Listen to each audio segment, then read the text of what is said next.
Hey, good morning, good afternoon, good evening. Scott Luton and special guest Allison Giddens here with you on Supply Chain. Now, welcome to today's live stream. Allison, how are you doing today? I'm good. How are you? Happy Monday. Wonderful, wonderful. Very happy Monday. Great weekend. It's going to be a beautiful but hot week here in the metro Yes. Atlanta area, right? Our Atlanta Braves, folks, if you're keeping score at home, they swept the talented Milwaukee Brewers, Allison. Uh, the Brewers were in first place, at least over the weekend. So it was a good weekend for our Atlanta sports team. But we've got a big show teed up here today, don't we, Allison?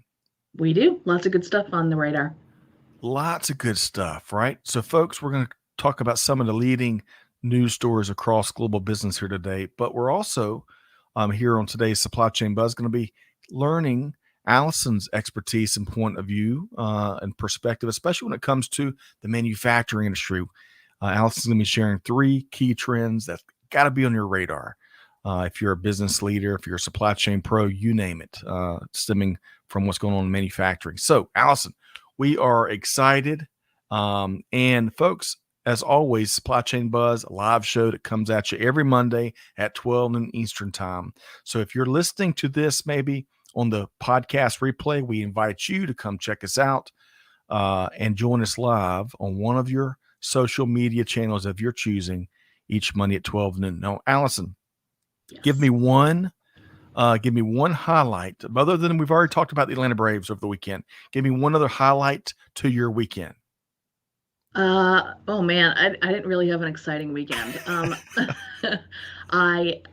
Let's just say the laundry is not nearly as piled high as it was. Hey, laundry is exciting these days when you get a chance to shut things down, step Yes. away from email and the phone and text and all that stuff, and do laundry. That's funny. All right. So, folks, tell us about your weekend. What was one of your highlights of your weekend? We want to hear from you. So, give us your take, whether it's something fun or something related to some of these news stories we're going to be tackling. Give us your take in the cheap seats, aka the skybox, the comment section, whatever you want to call it. Look forward to weaving that in throughout the show. Okay.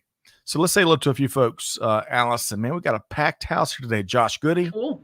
from Seattle says good morning and happy Monday and end of month for everybody. Great to see you, That's Josh. right. How are we 7 months into the year? Isn't that unbelievable? Wow. Joseph is tuned in from Sonoma, California.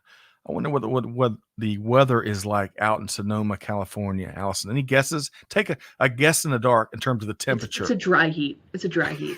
Okay. David's tuned in from Kenya via LinkedIn. Great to see you, David. Welcome. Oh, Gino is back with us. Gene Pledger from North Alabama. Great to see you. Audrey tuned in via LinkedIn. Audrey, let us know where you're dialed in from. Great to see you here today. Catherine says, hey, for her weekend, she ran her first 5K in Birmingham and went to a spin class. I feel so unproductive now. Allison, I feel like I just Thanks, burned. Catherine. I feel like I just burned 57 calories reading that what Catherine's weekend was like. So keep up the great work as always. Joshua, hey, great to see you there. As always, Joshua, part of the Supply Chain Now fam. Great to see you via LinkedIn. Mom is tuned in. That's right, Leah Luton. The one only Lee Luton from Aiken, South Kakalaki. Great to see you, Mom. Love you. John from Marietta. Jenny from Columbia via LinkedIn. Great to see everybody. All right. Full house today, Allison. We got to get to work, you know? Yes, we do. We do. So I want to share we love offering up resources to folks. It's one of the charges we take seriously. Resources for advancing your organization or advancing your profession, your career, and in some cases, resources to get some downtime with, right? Some downtime. So I'm going to bring up this graphic here, if it will cooperate. Oh, my graphics package isn't working. See, you know what this is? This is live television, everybody. That's what this is. Sometimes that happens. Let me try it one more time here. We're going to try to work this one more time. Folks, hey, sometimes our computers don't like Monday mornings either. So let's see if this works. There we go. There we go. There we go. All right. So folks, back to my resources segue. So if you want to look for, find a good movie to watch, right? And you kind of run through your Netflix list, everything's used up, low supply. Check out this BlackBerry movie that came out, I don't know, within the last week or two. Allison, we've already established you didn't have a BlackBerry, right? No, I did not. Okay. I didn't have a BlackBerry either. I had the Palm Pilot Treo, if you remember the Treo, Treo. And I thought, as I shared with you pre-show, I thought I was a hot shot with that thing. Had my stylus and everything. So the rest of the world had these BlackBerry devices, which were addictive. So much so they're nicknamed Crackberry, like a lot of folks already know. And I'll tell you, Allison, as you'll learn, for anyone that watches the movie, little inside baseball here. Initially, the BlackBerry was going to market, and it was entitled the Pocket Link. The Pocket Link. Oh, I And when didn't know that. and when they hired their first, they brought in a CEO to run the company who took a portion of the equity. He said, "We got to get a new name," and thus was born BlackBerry. And to learn the rest of the story, Interesting. as Huh. Paul Harvey would say, you got to check out the movie. So, Allison, add it to your movie watching list. How's that sound? I will. I will. In all of my spare time, I will add that. Okay. You have to play it in the background It does as look you're good. Yeah, it making does. things happen. Hey, speaking of moms, the one and Look only who it is. uber talented Donna Krache is with us here today. Hey, Allison's mom is here too, representing K-Town. She says, of course, It's a family Kennesaw. affair. It's a family affair. It always is. Donna, great to see you, and we're overdue for a catch-up, and we will do just that. Abdel Fattah via LinkedIn from Morocco. Great to see you here today. Looking forward to hearing your take. And Josh says, hey, shout out to Colombia for beating Germany over the weekend. That, I guess that was probably the Women's World Cup, I imagine, Yes. Josh, right? Yep. All right, good stuff. Good stuff. All right, so let's do, and yes, I knew Joshua. I think I recognize Joshua. Great to have you here, Joshua. All right, so let's get back to some professional resources, Allison, and I'm gonna keep my fingers crossed that my graphics package works. We'll see. Drum roll.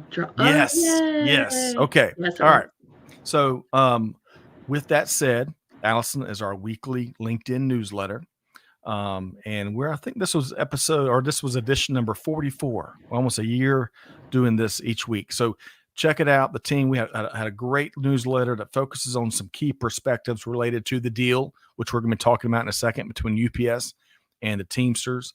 We also offered up some other resources really in supply chain and around supply chain, as well as some upcoming events. So y'all check that out. And we've got the link. It's easy. We got the link right there. You can click on that. It'll take you to the LinkedIn edition of With That Said. Allison, do you ever get a chance in all that free time you got to give With That Said a read? I do. And I like how it's almost remember RSS feeds? I know a lot of those have gone away, but I like it because it's my RSS feed of my supply chain news. Man. All right. So Amanda and Catherine, first off, thanks for making production happen. Get ready. Appreciate all you do, but hope y'all got that. What Allison just said, we just got like a live recommendation, an endorsement from the one and only Allison Giddens. And hey, she's not alone. I think we're up to, what are we up to here? 22,396 subscribers. How about that? That's pretty cool. Holy cow. That's great. In less than a year. All right. Well, that's because Allison's setting the trend. Well, now you probably just had at least one more. Probably just one more. T-Squared's with us here today. Bring on the nourishment, because I'm long overdue. T-Squared, who holds down the Fort Forts on YouTube.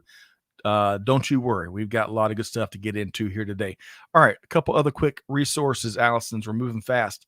If you want to dive into the domestic freight market, right? Join us Wednesday at 12 noon Eastern time as we dive into the Q2 version of U.S. Bank's Freight Payment Index. And we've got Heather Schilt from Fortive joining Bobby Holland, Greg, and I, and stay tuned for that. And then bring your perspective, what you see going on across the country when it comes to the freight market. And I think, Allison, and there's been a lot of freight in the news lately, huh? Mm-hmm. I mean, it's been like the star of the global supply chain industry for years. Yes. You know what I mean? Lots going on in that conversation. That conversation on the second will be really interesting because you've got between UPS conversations, between YRC news that we'll be talking about, and everything else, and a lot of people looking at the end of fiscal years, and there's a lot of moving parts. There is, Allison, and that's from an executive practitioner that leads a manufacturing company. Hey, take that to the bank, what Allison shared. So join us on Wednesday. There's a link right there to join the live session we've got Wednesday, and pack a sandwich and your perspective. All right, one more thing I want to hit really quick. Allison, we've known each other for a long time. You know that we one of our core missions in this journey we're on is to serve our veteran community, our fellow veterans out there that are fighting a good fight, especially as they transition from active duty or all sorts of duty, whether it's in guard or active or reserve, into new private sector roles and into that private sector career. That transition is very challenging. Mary Kate Saliva is doing outstanding work leading our Veteran Voices programming. We just wrapped season 4. And it was chock full of great conversations. I picked one here, Catherine Martinez, who talks about service, opportunity, unity, leading, and her transition. So y'all check that out. That was episode 76. We'll drop a link in the chat. And Allison, I know you do a lot. You take service and community service very seriously. We've long talked about that for years. Veterans as they sacrifice so much, especially them and their families, right? Yes. We got to do whatever we can to give back and especially help them find new successful starts and careers in the private sector, right? We share that, right? Yes. Oh yeah, definitely. And I think it's important too, as whether you're a business owner, whether you're a business leader, is to help show veterans the ways in which they already fit in. There was a great opportunity I had last week to bring on a friend of mine's son was home from being deployed in military. And I invited them to come to our shop. We're an aerospace machine shop. And I said, if you want to come for a tour, you can see the stuff that you have used, that you actually put into practice on the battlefield. So that was such a cool opportunity. And I loved seeing the wheels turn, because as this young man starts thinking about next career options, I'm hoping there's less of a where do I fit in, and more of a wow, look at the things that I already know and that my knowledge and my experience that applies. So yeah, during these transition phases as our men and women leave military and enter private sector, it's a no-brainer to me for businesses to already show where those links are. Yes, outstanding. And as we're going to touch on later in the show, we've got to find, any untapped aspects of the talent pipeline. We've got to double down as we're trying to find the talent we all need, especially in global supply chain, manufacturing, you name it. So well said, Allison, and I appreciate what you do, especially as you bring folks in and out of your plant, tackling that awareness gap that exists, whether you're veterans or your school kids or you name it. That's a big part of the battle. All right. So Allison, and we should say Greg White is on assignment again here today. So we'll have Greg back soon. We're always miss him when he's not here. But hey, life doesn't stop, right? For the buzz, life never stops. So Greg, we look forward to seeing you on Wednesday, probably with the U.S. Bank episode. Okay, Allison. So as you alluded to, as we get into the first story here today, big news. So the tentative deal has been struck between UPS and the Teamsters, which should avert, I say should, I'll tell you why in a second, what would be a catastrophic labor strike. Did I say catastrophic right? That didn't sound right. Does that sound right in your ears? It sounds pretty intense. So yeah, I think that works. Okay, catastrophic. The agreement was announced last week, just days prior to the July 31st deadline.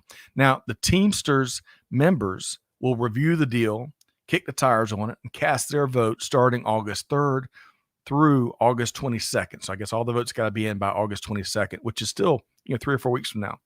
Now, a few takes from around industry, Allison. Hang on to your socks here. Dr. Alan Amling, friend of the show, he's been here with us several shows, also longtime member with the UPS team, including in senior leadership, said, quote, the Teamsters clearly checked all their boxes and came away with a strong contract they can now leverage to organize Amazon warehouse workers, end quote. Allison, you see how that look over here, but just wait till we get over here. You know what I mean? Right. Jane, let's see here. McElvey, I'm going to call it. I may get that wrong. McAlevey.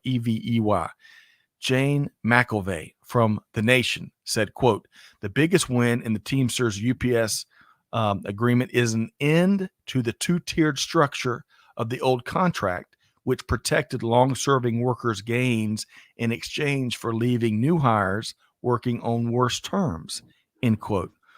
So Jane points out in The Nation that I guess now everyone's getting grandfathered. Basically, if you join an organization after this deal goes into a place, you're not covered by a new deal. Everyone, as it seems, and I haven't seen the final contract, is under the same umbrella. It's an interesting point, Jane.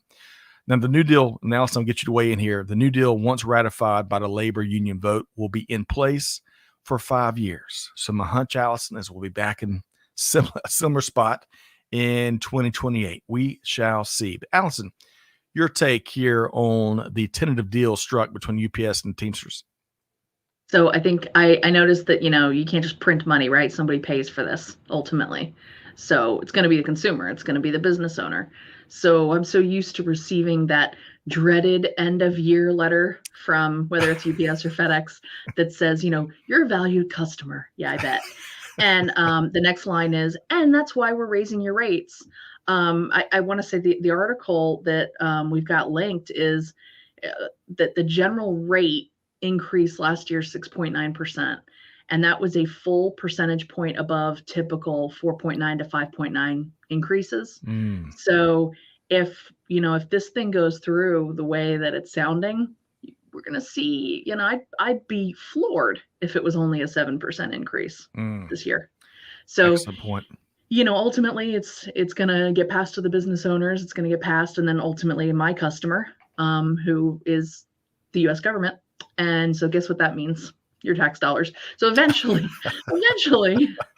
the consumer ultimately pays for this. I'm not saying that this is a bad deal. I mean, right. I honestly, if I'm a worker for UPS and it's on some of these new hire, these cruddy terms, then the union's doing what they should be doing and protecting workers' rights.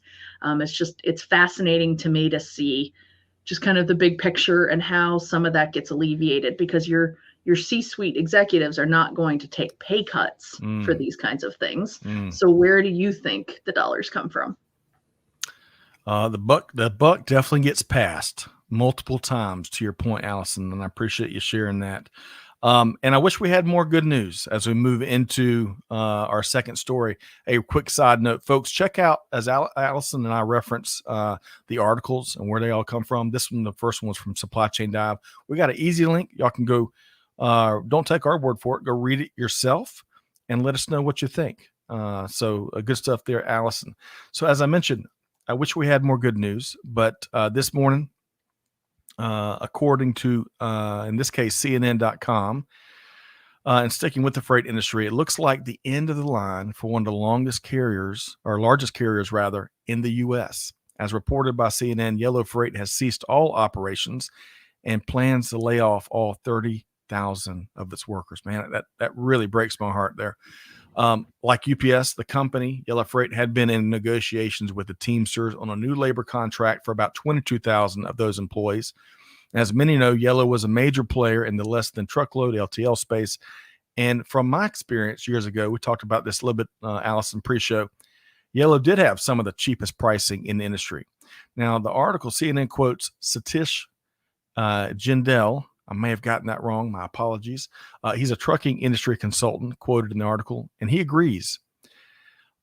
He says Yellow customers will certainly pay more as they look for alternatives to ship with.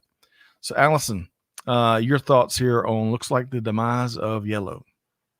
But this was sad too, because I recognize YRC Yellow. We've done business with them too. So that really, really stinks about so many people with lost jobs are waking up to find. I think to your point earlier, you and I were talking about some of them are waking up and realizing they don't have pensions that they thought they had, which that's heartbreaking. That's really that's devastating for a lot of families. I was reading over the weekend about some thoughts ahead as to what this looks like for market rebalance or industry consolidation. And while YRC arguably was not, a top three, they were still significant. I mean, they're still very big. And so I think it's going to be interesting to see what other players of that size and other players who maybe had similar financial health might be doing or might be looking at in terms of mergers and acquisitions, and what that's ultimately going to mean for rate fluctuations for the consumer. Yeah. Good stuff there, Allison. I got to share on a much lighter note.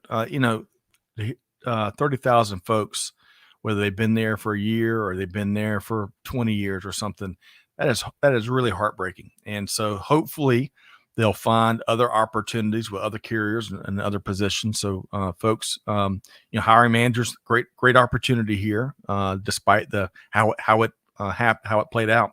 But all of that aside, on a much lighter note, Allison, we were talking pre-show back in the days. I used to work with Yellow often, probably 15 years ago or so.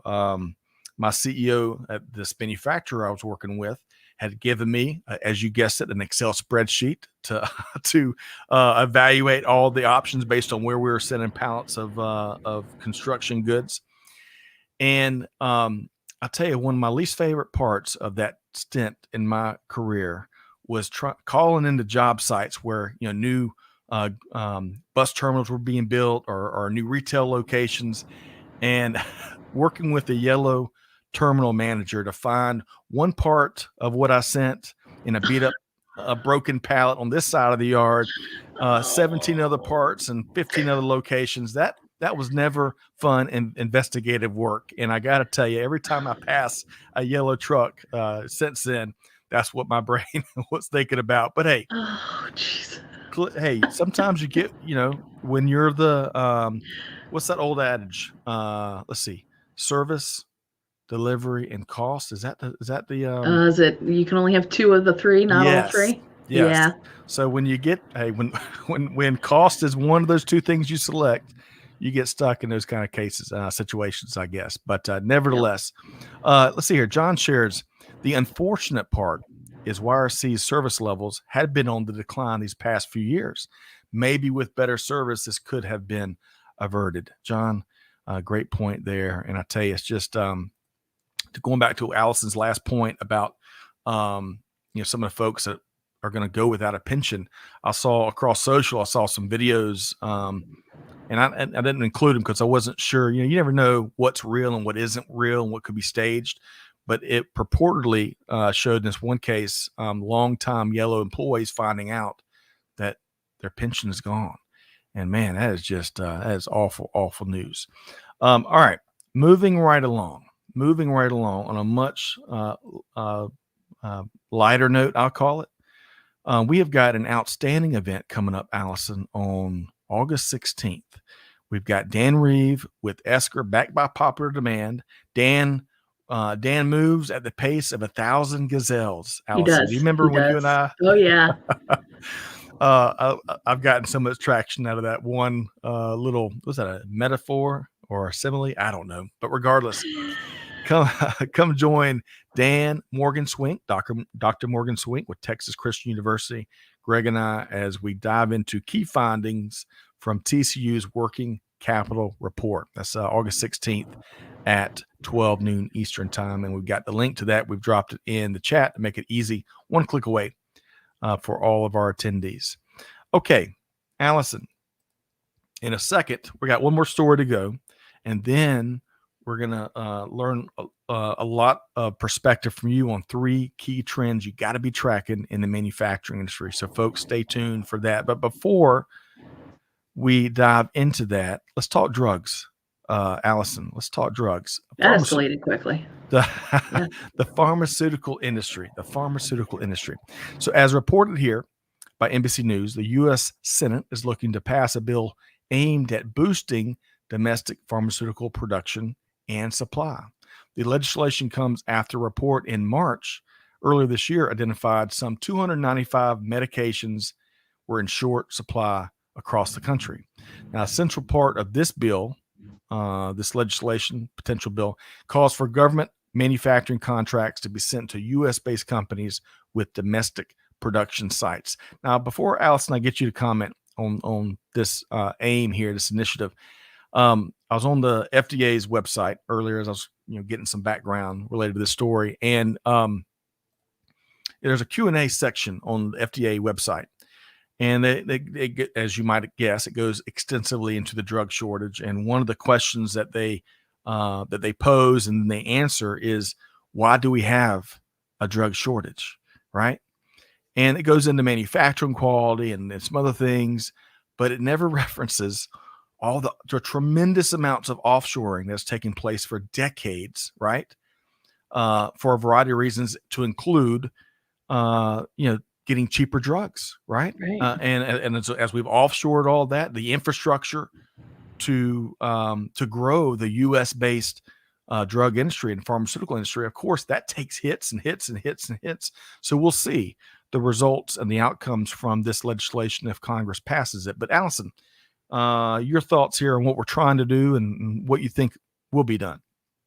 I think a lot of what you're seeing in the world is affecting this. Everything from and it's not to say, for example, the China and Taiwan conflict. I'm not saying that we're getting our majority of our drugs from those countries, but because of those things, other things that ripple effect, other things happen.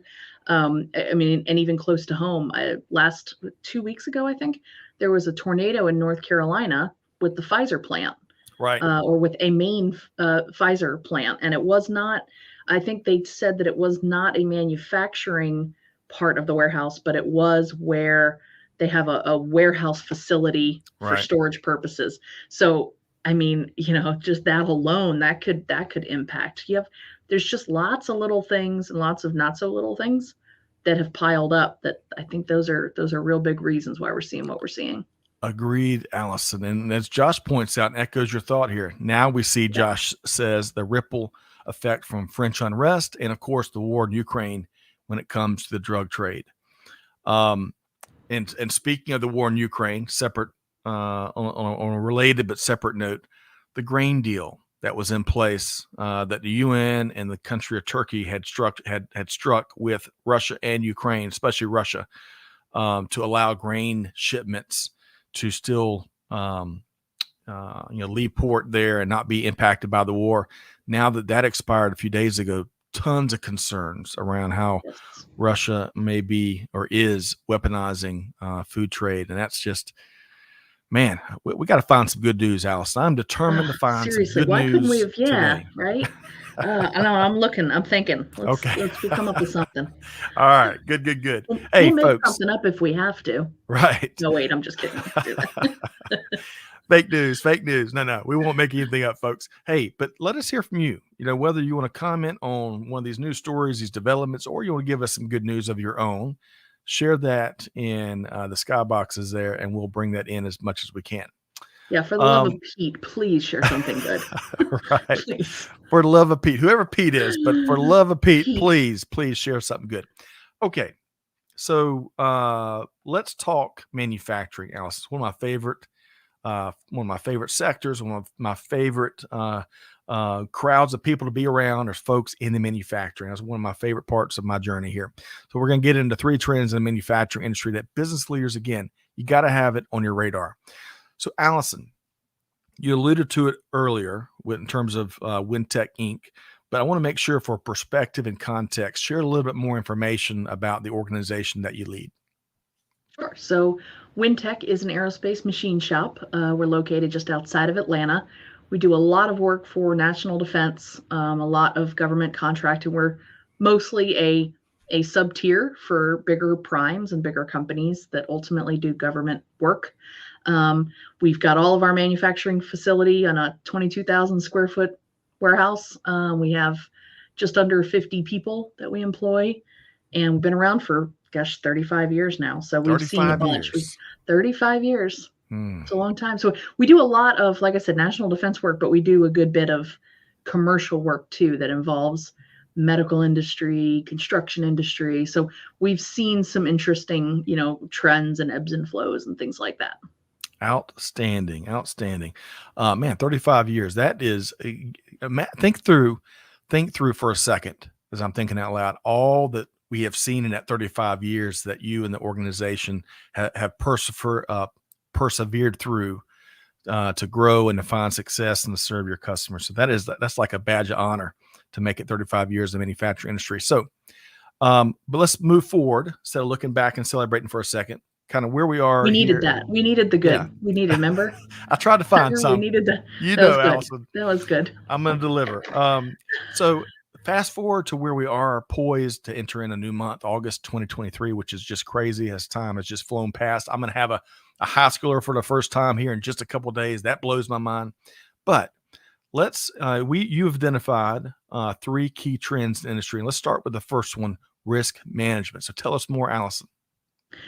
So risk management, it was funny because I tried to come up with a pithy statement about risk management, but it really it touches so many different things. Right now, really as manufacturers, we're looking at the risk management of our supply chain.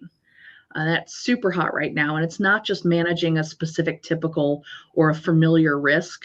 It's managing risk at all levels of the process. It's your employees, it's your customers, it's your vendors. It's all the links that tie things together, like transportation, like we've talked about.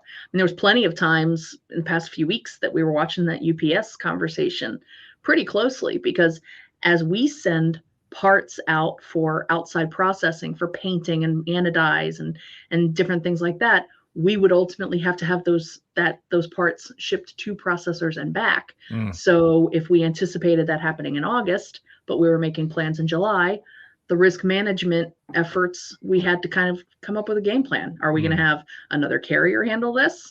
Does that mean that carrier is going to be overwhelmed and overloaded at the last minute, with everybody kind of, panicked and pulling different orders in different places? So right. I think those are key pieces in the risk management frame. The employee piece, I think, is really, really important. You touched on it earlier with Veterans Voices, and with conversations about employee market, employee pools. Right. Industry has got to find a way to tap into the pools that we haven't traditionally thought of. So risk management, I think I saw in comments too, there was a great comment about whether or not that recession's happening. I mean, manufacturers, we're seeing a ton of work, but whether I can find the people to do it is the question. So we've got to figure out, where can we tap in? We need to tap into women in the industry. We need to tap into veterans.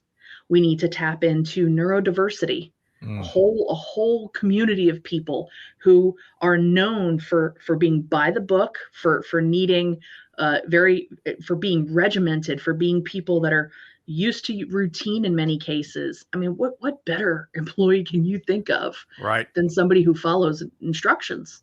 So there are all these different pieces of risk management. I think that manufacturers, whether or not they call it risk management right now, they're doing. Excellent point, Allison. Excellent variety of points there, because really there are, when I think of risk management, this came up on a couple of shows last week, there are some universal elements to that probably, regardless of your organization size or what sector you're in, that's on your risk radar. And then, as you kind of point out, for each organization, it can be very different in terms of what you manage and what is a priority for you to look at and measure regularly, and maybe what's not quite as important. And I've got some great comments I'm going to bring in just a second, but I would just offer up to the folks out there listening, if you haven't mapped out all your suppliers, really getting past tier 1 and better understanding tiers 2 and tier 3, that can bite you. So when I think of risk management, especially when you think of your more traditional global supply chain manufacturing businesses, really understand and get visibility, get eyes and ears on, and relationships on, not just your tier 1 suppliers, but understanding how what your tier 2 and tier 3 suppliers are going through, what their businesses are like, and how that factors into your overall risk strategy. Allison, would you largely agree with that? 100%. You hit it on the head, because this morning we just had a beautiful example of that. We had a part that we've been doing pretty good on time-wise The customer needs it by mid-August. We have gotten a quote from a processing house that said it would take a couple weeks to paint this sucker. They have this specific paint, a specific process. So we sent it to them in Texas. They got the order, they quoted it. We're rocking and rolling. Just got an email this morning that their paint supplier has told them they expect to see the paint in November of 2024. Wow. So here we are with, a lot of money tied up in a job that is now 90% done. So these are all, like you said, we've got to, you're shipping to a processor that might be someone that your customer told you to use, but you've got to keep peeling back those onion layers to look at where are the risks that maybe we weren't so hyper aware of before, but now we need to be. Yes. Even if it makes you cry, you got to keep peeling those layers to get to try to avoid and at least get your eyes and ears on certain aspects of your overall risk. I love that example, Alice. A very timely example. Let's share a couple of comments here. Man, let's see. Gino says, for good news, some news points towards the recession maybe not happening or not as bad as expected. In my manufacturing world, Gino says, that is encouraging. I'm with you. That's great. That is excellent news. That's outstanding news. Heck Gino. yes.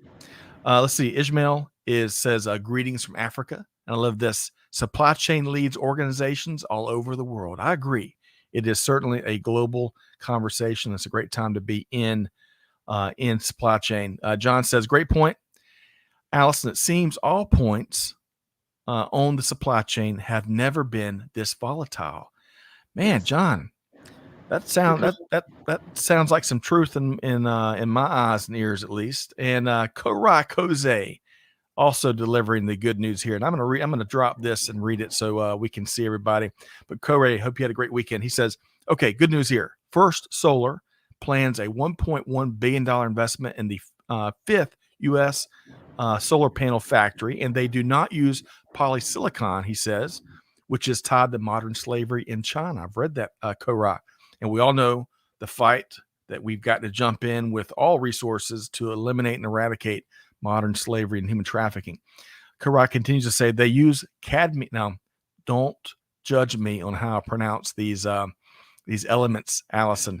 Korai says they use cadmium telluride products in part because the technology does not rely on polysilicon. Also, another innovation. 1 kilogram of First Solar semiconductor material can be recycled, get this, 41 times over, which translates into a use time of more than 1,200 years.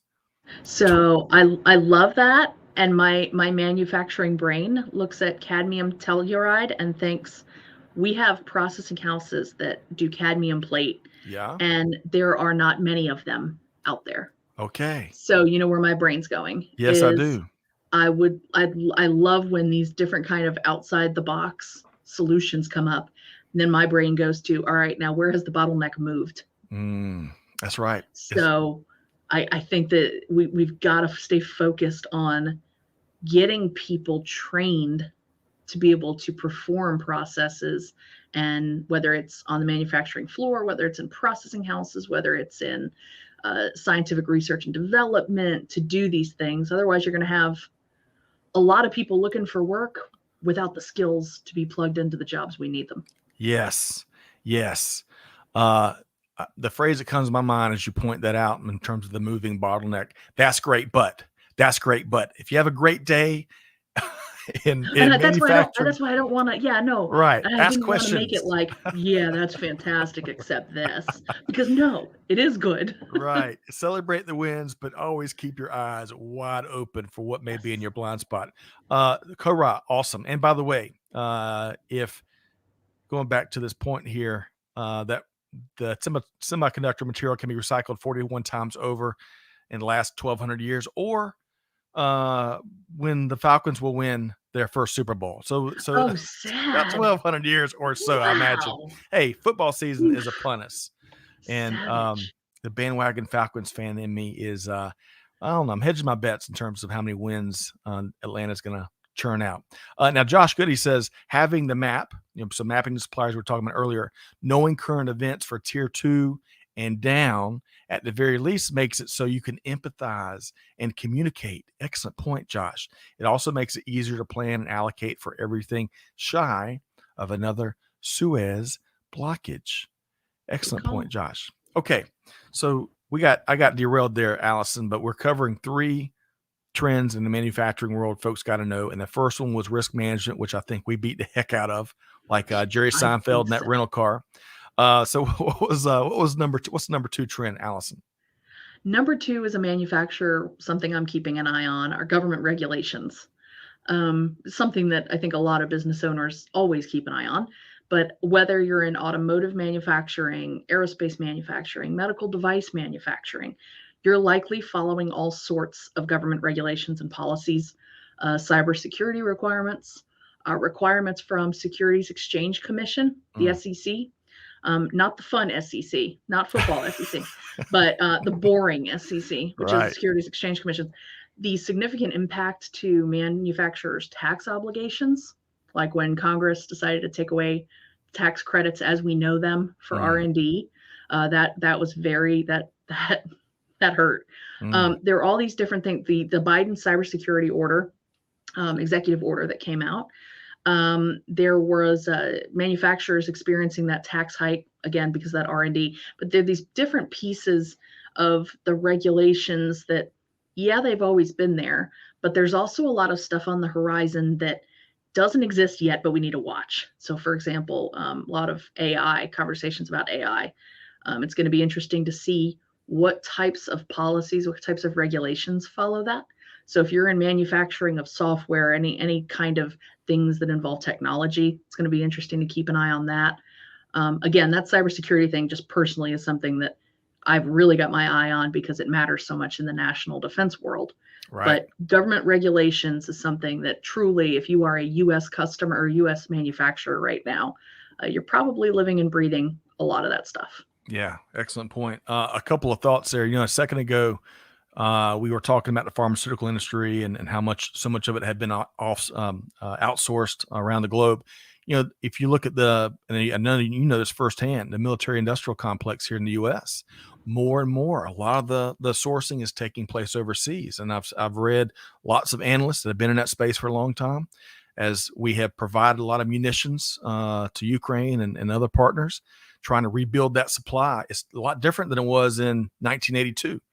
So that's something to be definitely keeping our finger on the pulse of. And then secondly, you mentioned cybersecurity. Did you know, Allison? Here's a did you know? Did you know that the cost of the average cyber breach in 2023 is approaching $5 million? $5 million.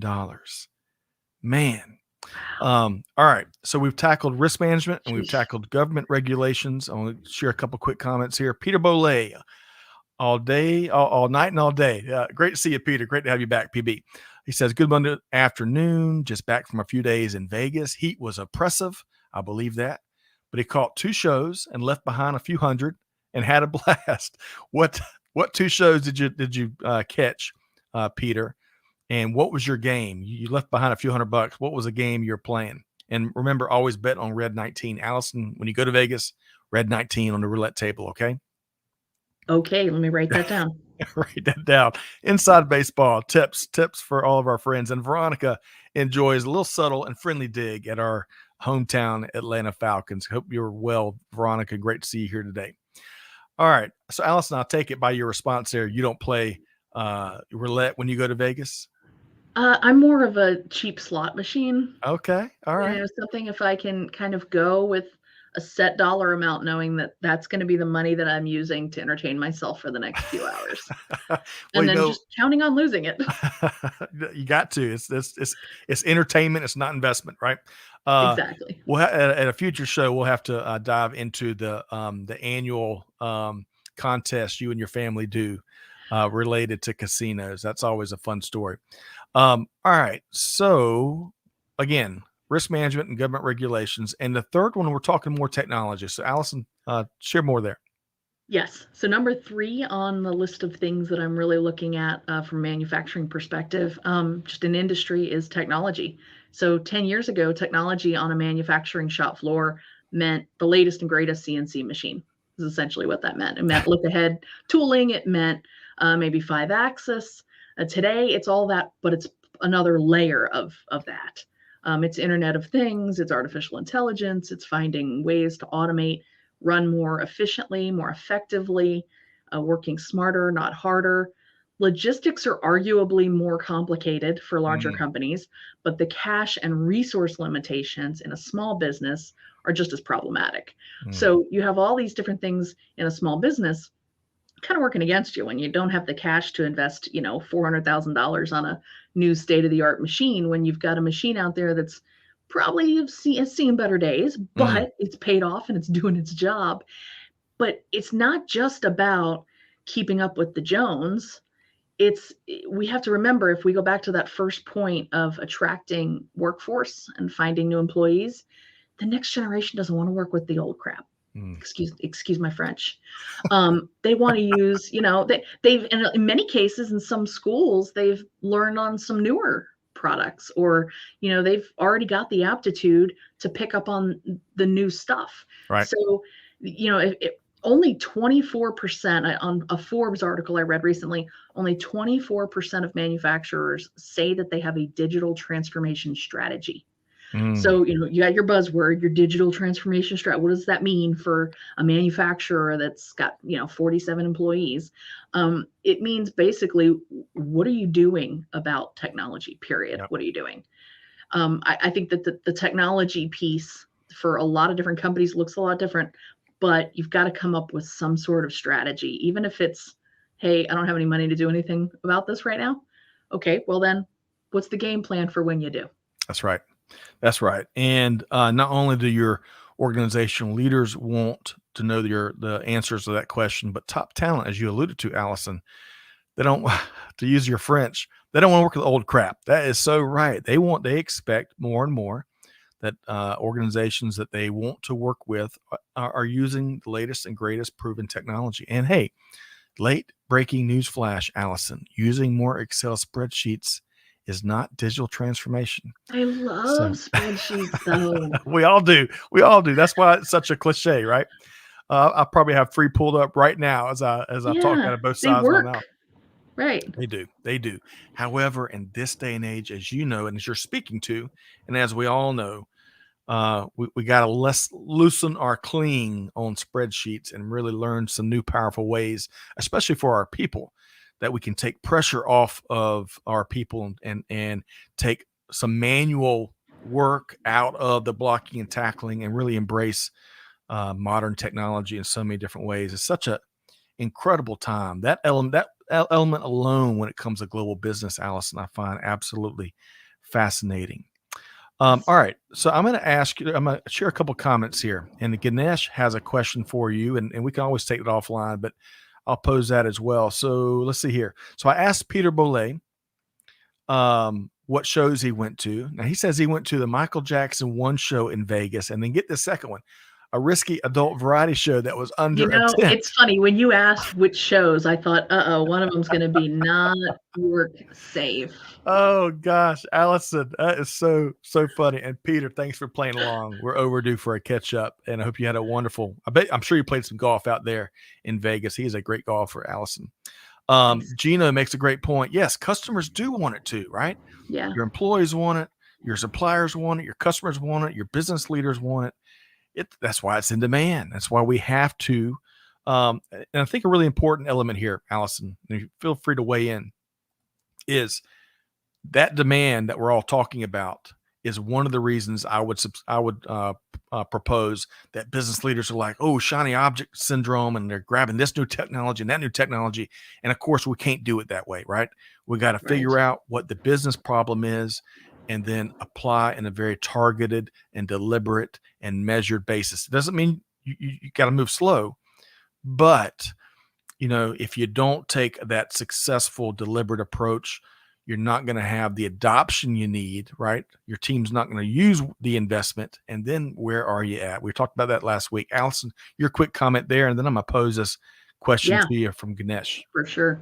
Yeah, no, I totally agree. And we've all been on the other side of that, right? Where you go to be a customer, be a consumer of something that is new and cool and ooh, this technology. And oh, for example, I can give you a good example. This past weekend, I had a question of something I bought online. I emailed their support. I got some automated email that told me, please comment back with your order number above this line. And I did that. And then I got another automated email with the same thing. So I was sent to like this infinite loop. So, we've got to know how we're working the technology before we implement the technology. So well said, Allison. And I love your practical examples. That really brings context to these discussions. And it's I talk about that regularly, probably too much.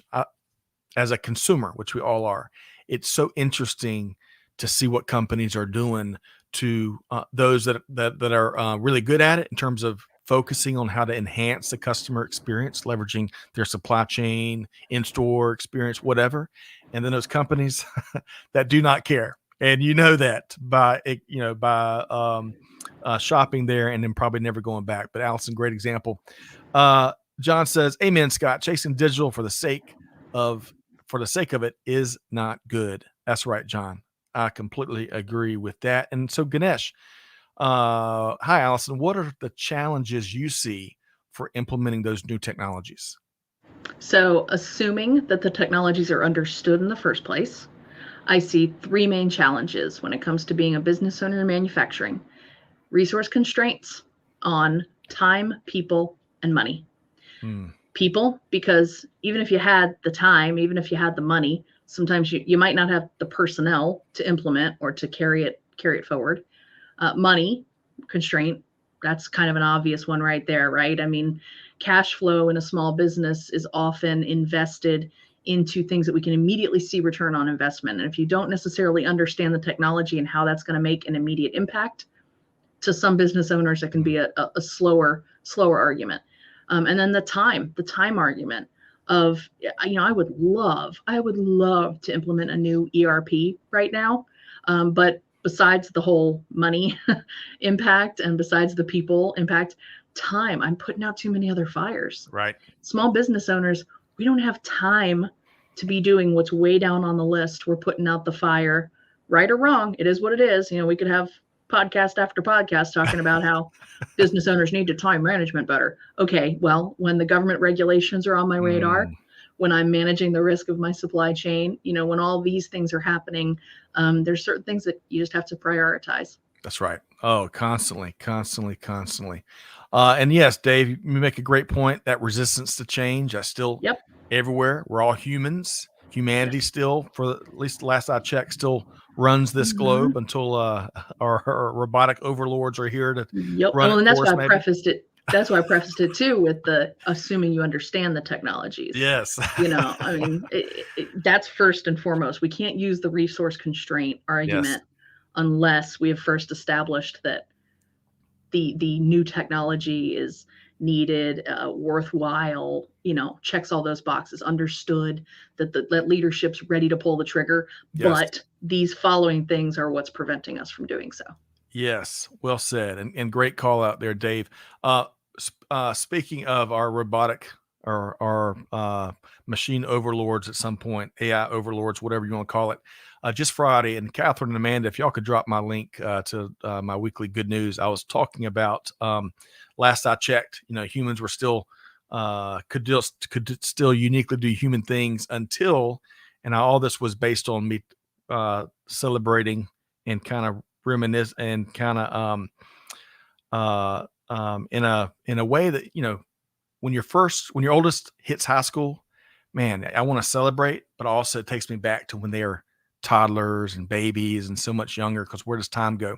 And so I was talking about how, well, as of right now, until the iPhone 28 can look down at the iPhone 29 and brag on his or her offspring, until that can happen, still humans can still only do or still do uniquely human things. And that is a lot of good news, right? Because that's what we're talking about, Allison, we're talking about leveraging technology and automation and all the latest and greatest in our organizations.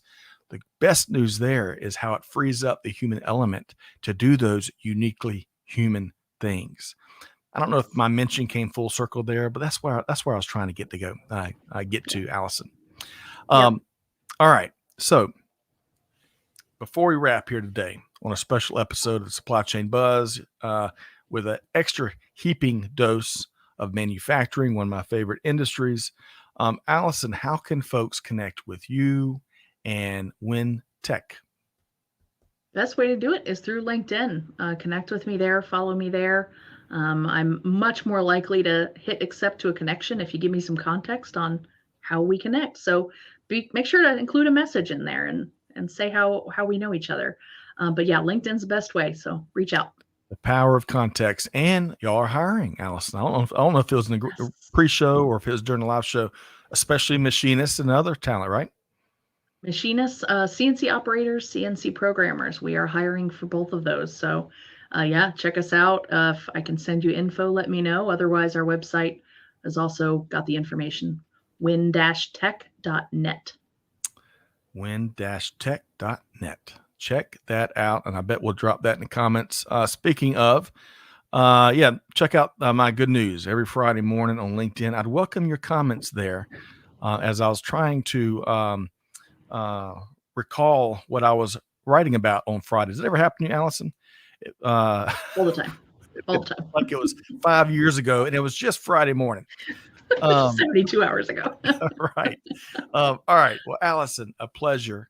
I love when you join us for the buzz. Of course, we do other shows together. I love your perspective and your expertise in the industry that we all love, that has such a massive, I mean, you point to any country in the world, if they've got a strong manufacturing sector, good things are happening, right? Good things are happening. It's so important to the economy and all the parts of our journey. All right. So folks, Allison, thank you very much for joining us here today. Thanks for having me. Big thanks to Catherine and Amanda, of course, behind the scenes. Big thanks to all the folks that showed up and brought comments and questions. Thank you so much. That's my favorite part of these live events that we do. I hope all of y'all have a wonderful week ahead. But most importantly, hey, take something. Allison brought a truckload of goodness here today, a truckload of brilliance. Take at least one thing she shared, put it into action. Deeds, not words. And on that note, on behalf of our entire team here, Scott Luton challenging you, do good, give forward, and to be the change. And we'll see you next time right back here at Supply Chain Now. Thanks, everybody.